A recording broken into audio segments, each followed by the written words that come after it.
Hello guys, welcome to mystic Marathi tarot. कसे आहात तुम्ही? आय होप की तुम्ही ठीक असाल, आपली काळजी घेत असाल, पॉझिटिव्ह विचार करत असाल. तर तुम्हाला जर मराठी भाषा समजते, कळते आणि मराठीमध्ये तुम्हाला tarot readings, candle wax readings बघायला आवडणार असतील तर नक्की माझ्या या चॅनलला सबस्क्राईब करा. माझं इंस्टाग्रामवर पेज पण आहे, मी त्याची लिंकसुद्धा तुम्हाला या व्हिडिओच्या कमेंटमध्ये देईल, तर तुम्ही जाऊन मला तिकडे पण फॉलो करू शकतात. आणि या पेजवरती किंवा या चॅनलवरती तुम्हाला रोज रोज नाही म्हणू शकत मी, मला जेव्हा पण पॉसिबल होईल मी नक्की टाकेल. आणि जर तुम्ही हिंदीमध्ये टॅरो रिडिंग्स बघायला तुम्हाला आवडतील तर माझे 3 चॅनल्स अजून आहेत ज्याच्यावरती मी हिंदीमध्ये टॅरो रिडिंग करते रोज. त्याच्यावर तर मी रोजच करते, तर त्याची पण लिंक तुम्हाला या व्हिडिओच्या डिस्क्रिप्शन बॉक्समध्ये आणि पहिल्या कमेंटमध्ये भेटून जाईल. सो चला सुरू करूया. या व्हिडिओमध्ये मी तुमच्या पार्टनरच्या करंट फिलिंग्स बघणार आहे की तुमचे पार्टनर आत्ता यावेळेस करंटली प्रेझेंटली तुमच्यासाठी काय फील करता आहेत हे मी या रीडिंगमध्ये बघणार आहे, चेक करणार आहे. ठीक आहे. सो आय होप की तुम्हाला ही रीडिंग आवडेल नक्कीच. आणि जर तुम्हाला पर्सनल रीडिंग घ्यायची आहे, कुठलं पण क्रिस्टल प्रॉडक्ट पाहिजे आहे किंवा यंत्र वगैरे पाहिजे आहेत जे सिद्ध करून मी देते, किंवा स्पेल जार, स्पेल ऑइल, रिच्युअल, या सगळ्या गोष्टी मी प्रोव्हाइड करते.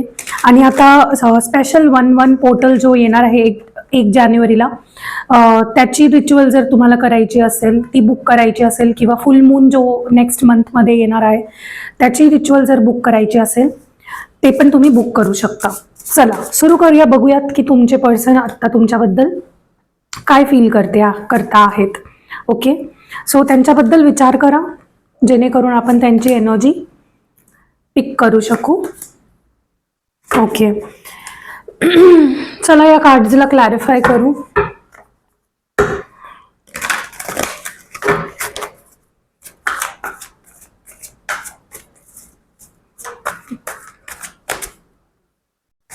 ओके.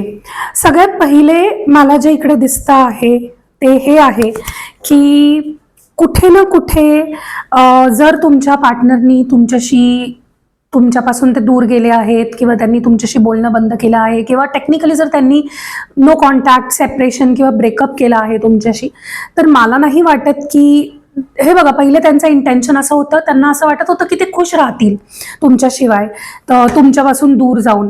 बट ते खुश नाही आहेत. कुठे ना कुठे ते खूप दुःखी दिसतात मला. खूप प्रयत्न करता आहे, स्वतःच्या फिलिंग्सला दाबून ठेवता आहेत. बट त्याच्यामुळे काय होत आहे ना की त्यांना स्वतःला पण त्यांच्या फिलिंग्स कळत नाही आहे की ते एक्झॅक्टली फील काय करता आहेत, ते लाईफमध्ये काय करता आहे त्यांना सुद्धा नाही कळत आहे. सो कुठे ना कुठे ब्रेकअप नंतर किंवा नो कॉन्टॅक्टमध्ये तुमचे जे पार्टनर आहे ते कुठे ना कुठे हरवले आहेत. इमोशनल लेवलवर, मेंटली खूप जास्त डिवास्टेटेड दिसत आहेत. ओके. बट मला असं वाटतं ना की जेवढं ते तुमच्यापासून दूर जेवढे राहिले आहेत किंवा राहता आहेत, तुमच्याशी बोलत नाही आहे ना, तेवढं जास्त ते स्वतःपासून डिस्कनेक्ट होत आहेत. ओके. बट मला काय माहिती असं फील होतं आहे की तुमच्या जो ब्रेकअपची जी सायकल आहे, फेज आहे, जिथे तुमच्या पार्टनरनी तुमच्याशी ब्रेकअप केला आहे किंवा तुमच्यापासून दूर गेले आहेत, ते फेज आता संपली आहे किंवा संपाईवरच आलेली आहे ऑलमोस्ट. तर खूप लवकर ही सिच्युएशन बदलेल आणि खूप लवकर हा जो कोणी पण पर्सन आहे ज्यांच्यासाठी तुम्ही रिडिंग बघत आहात ते खूपच पॉझिटिव्ह आणि चांगल्या माइंडसेटनी तुमच्याकडे परत येणार आहेत. ठीक आहे. सो जे पण दिसतं आहे मला खूप पॉझिटिव्ह दिसतं आहे, कारण की जेव्हा पण तुमचे पर्सन तुमच्यापासून दूर होतात, तुमच्यापासून ब्रेकअप करतात, दूर जातात, तेव्हा ते वाईट सवयी, वाईट संगत अशा गोष्टींमध्ये गुंततात. त्यांना एक पीस ऑफ माइंड, ज्याला आपण म्हणतो ना शांतता, सुकून, ते नाही मिळत त्यांना. ठीक आहे. आणि डेफिनेटली खूप जेव्हा पण दूर जातात त्यांचं दिल काही ना काही त्यांना हार्टब्रेक फील होतं खूप जास्त.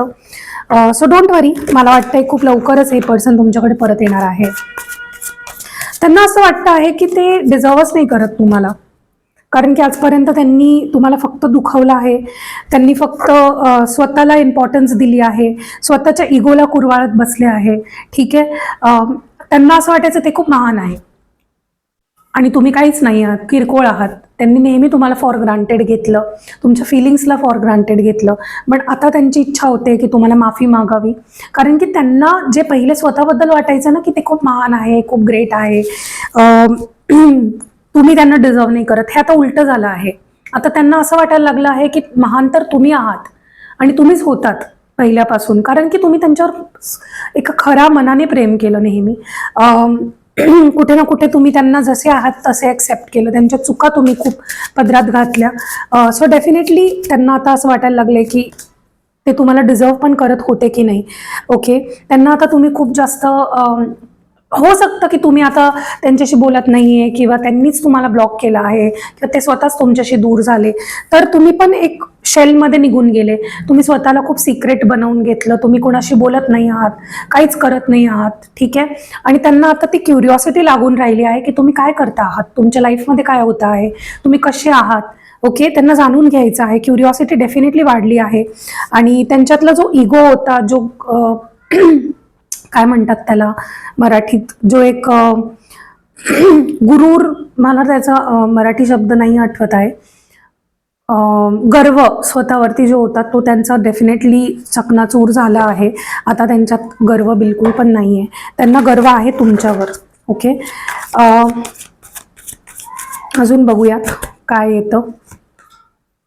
मला असं वाटतं आहे की त्यांना जर कोणी विचारतं ना तुमच्याबद्दल, होऊ शकतं ना की कोणाला माहिती असेल तुमच्या रिलेशनशिपबद्दल, तर ते जेव्हा समोरचा पर्सन त्यांना विचारतो की ती कशी आहे, तो कसा आहे, कुठे आहे सध्या, काय चाललं आहे, तर ते ना त्यांना असं सांगतात की मला आता नाही बोलायचं तुमच्याबद्दल. म्हणजे जेव्हा पण त्यांना कोणी तुमच्याबद्दल विचारतं ना, ते असं दाखवतात की नाही यार, आमचं ब्रेकअप झालंय, फॉरगेट इट, मी पण आता तिला विसरलोय, मी पण त्याला विसरलोय. तर कोणी भरोसाच नाही ठेवत त्यांच्यावरती, कोणीच भरोसा नाही ठेवत.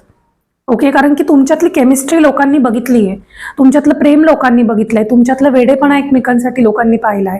ओके, सो जर ते लोकांना असं सांगतही आहेत ना की नाही मी त्याला विसरलोय, मी तिला विसरलोय, तो पण विसर, नको विचारू, लोकांना भरोसाच होत नाहीये त्यांच्या बोलण्यावर डेफिनेटली.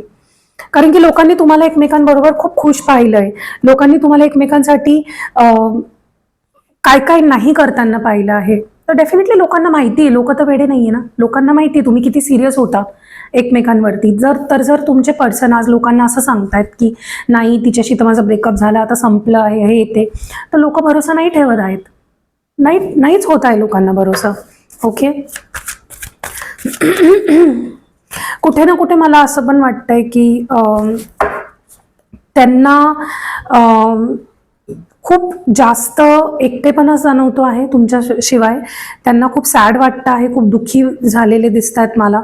जसं एक जखमी म्हणतं ना, जखमी दिल, तसं मला त्यांची हालत दिसते आहे. कारण की त्यांना आत्ता जाणवत आहे की किती इंटेन्सिटी होती तुमच्या रिलेशनशिपमध्ये, किती प्रेम करत होते तुम्ही त्यांच्यावर आणि ते तुमच्यावर किती प्रेम करत होते. डेफिनेटली त्यांना हे रिलेशनशिपच खूप क्रेझी वाटतंय आता. त्यांना असं वाटतं यार, आम्ही दोघं किती प्रेम करत होतो एकमेकांवरती आणि मी का तिला विसरू नाही शकत आहे, मी का इतका लोनली फील करतो, इतका ज्यादा सॅड फील करतो आहे. ठीक आहे, सो डेफिनेटली त्यांना खूप आठवण येते आहे तुमची. जेव्हापासून ब्रेकअप झालंय किंवा जेव्हापासून त्यांनी या रिलेशनशिपची एक दुरी बनवली आहे, तुमच्यापासून लांब केली आहे ना, त्यांना असं एकदम जखमी झाल्यासारखं वाटतं आहे, खूप हार्टब्रोकन फील करता आहेत. आणि त्यांच्या लाईफमध्ये ना मला असं वाटतं की तुम्ही एक लकी चार्म होते.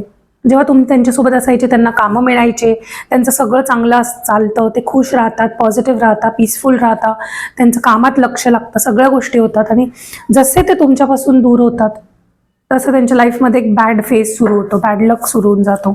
ओके, एक वेळ अशी होती की त्यांना हे रिलेशनशिप नव्हतं पाहिजे म्हणून त्यांनी तुम्हाला गोस्ट केलं, म्हणजे तुमच्या आयुष्यातून एका रात्रीत बोलता दुसऱ्या दिवशी गायब, असं पण केलं आहे त्यांनी तुमच्याबरोबर. आणि तुम्हाला सॅक्रिफाईस करून टाकलं स्वतःच्या इच्छेपायी. त्यांनी डेफिनेटली तुमच्याशी रिलेशनशिप पास्टमध्ये तोडलं आहे आणि असं तोडलं की म्हणजे आज बोलताय आणि उद्या गायब, उद्या रिप्लाय येणं बंद. तर जे डेफिनेटली घोस्टिंग जेव्हा कोणी करतं ना, ते खूपच वाईट असतं. डेफिनेटली कोणीच नाही केलं पाहिजे. कारण की असं नाही की त्यांच्या मनात तुमच्याबद्दल प्रेम नव्हतं, प्रेम तेव्हा पण होतं जेव्हा ते तुम्हाला सोडून गेले, जेव्हा त्यांनी तुमच्याशी बोलणं बंद केलं तेव्हाही प्रेम होतं, आत्ताही प्रेम आहे, तेव्हाही पॅशन होतं. बट मे बी तेव्हा त्यांना असं वाटत होतं की रिलेशनशिप टिकू नाही शकत, हे रिलेशनशिप कुठे जाऊ नाही शकत, या रिलेशनशिपचा काहीच फ्युचर नाही आहे, म्हणून त्यांनी तुम्हाला लेट गो केलं, जाऊ दिलं किंवा लाईफमधनं तुम्हाला काढून टाकलं. पण आता ना मला वाटतंय की सिनारिओ बदलला आहे. आता त्यांना तुम्ही पाहिजे आहात, त्यांना हे रिलेशनशिप पाहिजे आहे, त्यांना तुमची आठवण येते आहे, त्यांना आपल्या चुका जाणवता आहेत.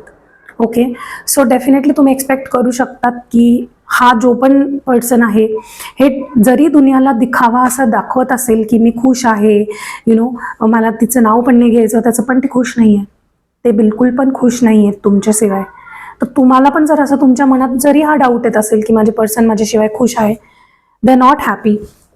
Okay, so don't worry. मला असं वाटतं की हा जो पण पर्सन आहे ज्याच्यासाठी पण तुम्ही ही रीडिंग बघत आहात, ते लवकरच तुमच्या लाईफमध्ये परत येणार आहेत. तर तुम्हाला बिलकुल टेन्शन घ्यायची गरज नाही आहे. ओके, आणि असेच व्हिडिओ तुम्हाला पाहिजे असतील मराठीमध्ये, तुम्हाला ऐकायला बरं वाटत असेल, छान वाटत असेल, तर प्लीज चॅनलला सपोर्ट करा. कारण की मला नाही वाटत मराठी टॅरो रीडिंगचं कुठलंही दुसरं चॅनल आहे. तर आपण आपल्या मराठी भाषेला जरा ग्रो करूया, जरा लोकांपर्यंत पोहोचूया. कारण की तुम्ही बघाल ना, जर हिंदी आणि मराठी कम्पेअर केलं ना, हिंदी भाषेला लवकर सपोर्ट मिळतो. तसंच माझी इच्छा आहे की मराठी भाषेचा जो एक टॅरो रीडिंगचा चॅनल मी हा क्रिएट करते, बाकी चॅनल्सचं मला नाही माहिती, मी माझ्या चॅनलबद्दल बोलेल. सपोर्ट करा आणि मिस्टिक मराठी टॅरो या चॅनलला आपण टॉपला नेऊया. ठीक आहे, तर भेटूया दुसऱ्या व्हिडिओमध्ये. कुठली सर्व्हिस पाहिजे असेल, पर्सनल रीडिंग, रिच्युअल, क्रिस्टल्स किंवा यंत्र वगैरे, सगळे माझ्याकडे तुम्हाला भेटतील. ओरिजिनल गोष्टी असतात, मी स्वतः बनवते त्या गोष्टी, जसं स्पेल जार आहे, स्पेल ऑइल आहे, रिच्युअल तुमची मी स्वतः करते, पर्सनल रीडिंग मी तुमची स्वतः करते, यंत्र मी सिद्ध करून देते तुम्हाला. तर काहीही गोष्टी तुम्हाला हव्या असतील, नक्की मला माझ्या टीमशी बोला, ते तुम्हाला गाईड करतील. नंबर तुम्हाला स्क्रीनवर दिसतोच आहे आणि डिस्क्रिप्शन बॉक्समध्ये पण नंबर आहे, आणि कमेंट सेक्शनमध्ये पहिल्या कमेंट मला मी पिन केलेला असतो, तो कमेंट तुम्ही फॉलो करा. ठीक आहे, भेटूया दुसऱ्या व्हिडिओमध्ये. बाय.